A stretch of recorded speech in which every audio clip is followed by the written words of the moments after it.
তোর জীবনে আর আসবে না রে বিশান সেন শর্মা। তোমাকে আমি এই অন্ধকূপেই তিল তিল করে দগ্ধ করে পচিয়ে মারবো। তা তুই পারবি না শয়তান। আমার ডেডি যদি একবার জানতে পারেন। আরে আমার ড্যাডি তো দুরস্ত, তোমার মৃত দেহর পচা দুর্গন্ধ বাইরের কাক চিল শুকনেও টের পাবে না রে শয়তান।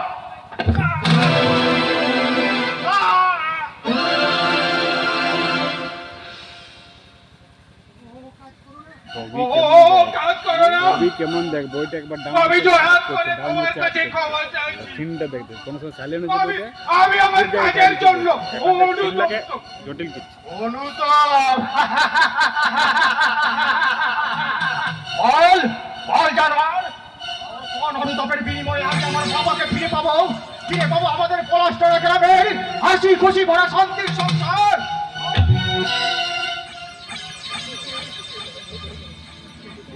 তুমি কে তুমি? পলাশতলা হাই স্কুলের প্রধান শিক্ষক সত্যেন মিত্রকে তোর মনে পড়ে? সত্যেন মিত্র, তুমি কি তাহলে? হ্যাঁ রে জানোয়ার, আমি তার এই ছোট ছেলে প্রতীক মিত্র, যার সুখের সংসারটাকে তোরা ও বাপ বেটা মিলে শ্মশানে পরিণত করে দিয়েছি। না না, তুমি বিশ্বাস করো আমি এসবের কিছুই জানি না।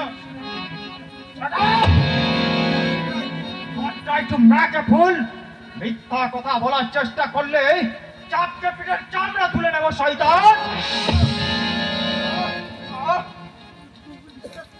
তুমি বিশ্বাস করো সেদিনের সে কথা আমি ভুলিয়ে গেছি। আরে তুই ভুলে গেল, আমি যে ভুলতে পারিনি বিশান সেন শর্মা। আর পারিনি বলেই এত কায়দা করে তোকে তোলে এনে তোর কাছ থেকে একের পরে এক তথ্য নিয়ে তোর বাপ সেই শয়তানের শিরালয়টাকে দিনে দিনে নরকে যার প্রান্তে নিয়ে যাচ্ছি। কিন্তু আমাকেই তুমি নরক যন্ত্রণা দিচ্ছ কেন? তোমার জিজ্ঞাসার প্রশ্ন উত্তর তো সবাই আমি দিয়েছি। এবার তুমি আমাকে আমার অপরাধের জন্য পুলিশে তুলিয়ে দাও। পুলিশ? আমি জানি পুলিশ তোর আর একটা বাপ। তোকে পুলিশের হাতে তুলে দেওয়া মানে মুক্তি দেওয়া, আর তোকে মুক্তি দিলে আমার বাকি প্রশ্নের উত্তর গুলো পাবো কোথায়? বাকি প্রশ্নের উত্তর? ইয়েস, বল বল জানোয়ার। প্রতি রবিবার সন্ধ্যায় তোর বাবা কোথায় যায়? আমি জানি না।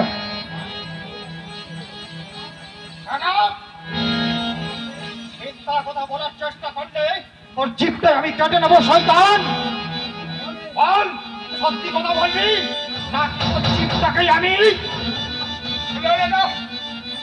আমি বলবো, আমি সব বলবো।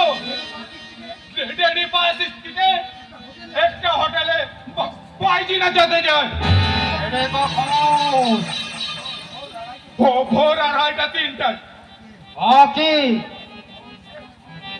ওই সময়ের মধ্যেই আমার কাজ সব, আমার লোক সব কাজ সেরে নেবে।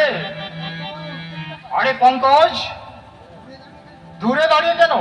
আসো, কাছে এসো, আসো।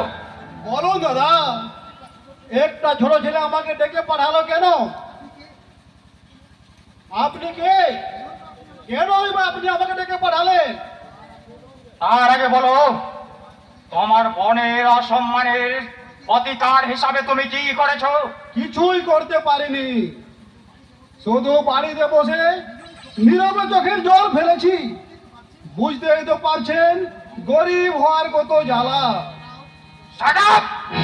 এই ভারতবর্ষের 70% মানুষ গরিব, তাই বলে কি তাদের হাত পা নেই, শিক্ষা দীক্ষা নেই, মান অপমান জ্ঞান নেই, নাকি তাদের প্রতিবাদ করার মতো মনের জোর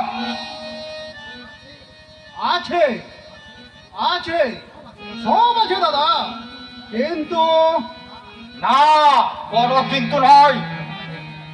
পারবে পারবে ওই কিন্তুর খলস ছেড়ে বেরিয়ে এসে এই প্রতিরোধ, প্রতিবাদ আর প্রতিশোধের লড়াইয়ে সামিল হতে? পারবো, পারবো। আমার মনের হয়তো ধরনের জন্য প্রতিশোধ নিতে আমি পারবো, যদি একবার সেই শয়তানের দেখা পাই। ওই রে সেই জানোয়ার!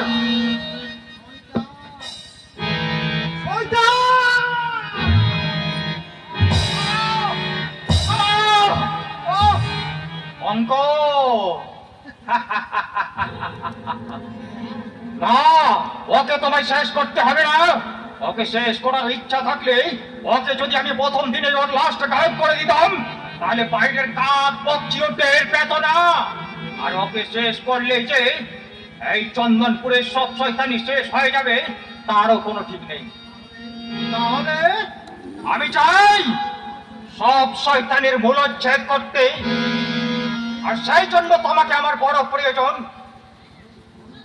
বেশ, বলুন দাদা, সেই শয়তানের সাহসটা করতে আপনি যা বলবেন আমি তাই করব। আমি জীবন পণ করে সেই কাজ করব।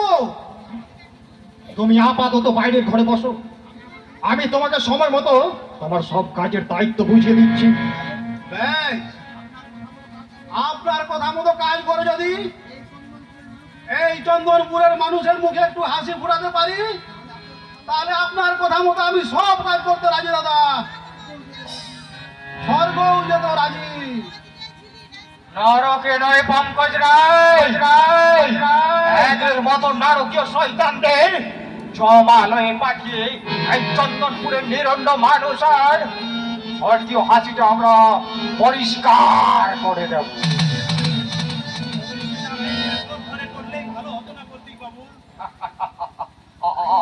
আইন, এই দারোগা বাবু, এদেশের আইন নামক বস্তুটা বেঁচে আছে তো?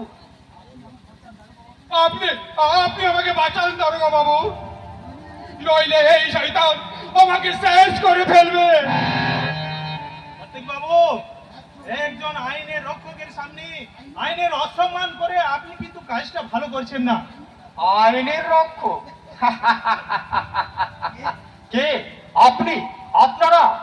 না, আপনারা এই সমাজের শত্রু, এই কুচক্রী ধনী নেতা মন্ত্রীদের রক্ষক, এই সাধারণ জনগণের রক্ষক নয় officer. Oh never, it is wrong. Yes, it is absolutely correct. আপনি প্রমাণ চান? আমি প্রমাণ করে দেব অফিসার। আপনার এই অর্থ আর এই কুচক্রী ধনী নেতা মন্ত্রীদের রক্ষক, প্রকৃত আইনের রক্ষক নয় অফিসার। মিথ্যা মিথ্যা মিথ্যা, এসব আপনার মন করা মিথ্যা কথা।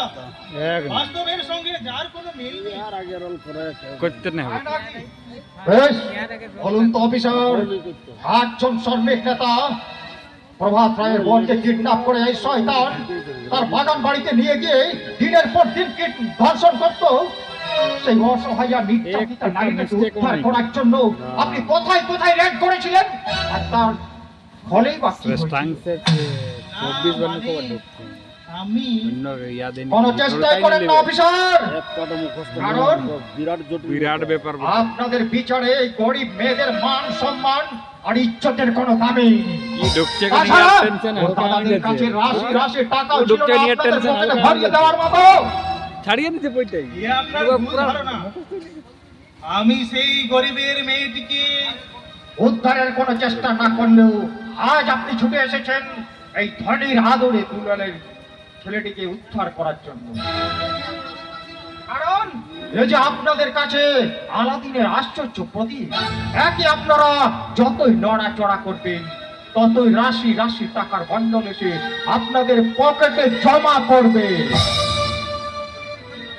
এই কিছু দুর্নীতিগ্রস্ত পুলিশের জন্য আজ আমাকে এই কথাগুলো শুনতে হচ্ছে প্রতীক বাবু, কিন্তু সকল পুলিশকে এক দাড়িকে ওজন করে আপনি কিন্তু কাজটা ভুল করছেন। ভুল কি ঠিক সেটা ভবিষ্যৎ বলে দেবে। কথায় বলে ফলে না পারিচিয়াতে। অল রাইট, শুনুন প্রতীক বাবু, এই বিশাল সেন শর্মার নামে ওয়ারেন্ট আছে, তাই আসামিকে আমি নিয়ে যাচ্ছি। রাম সিং, আসামির হাতে পায়ে শিকল খুলে হ্যান্ডকাপ লাগাও।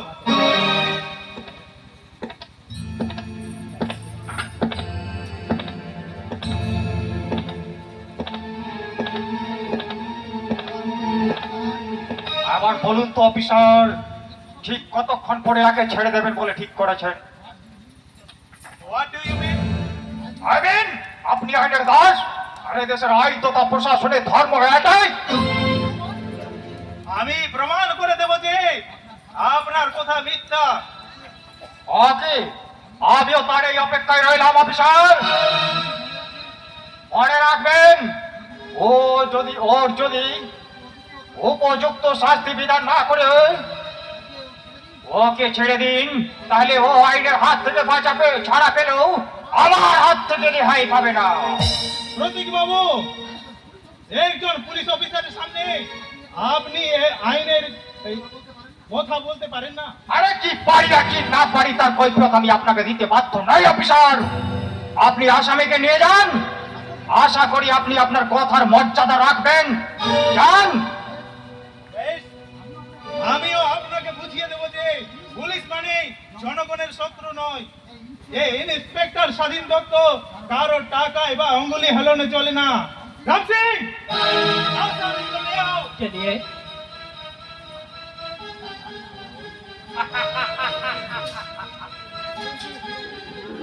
না না না না মিস্টার পুলিশ অফিসার, আমার ওই আশ্বাস বাড়িতে আর চেক হলো আমি ভুলবো না।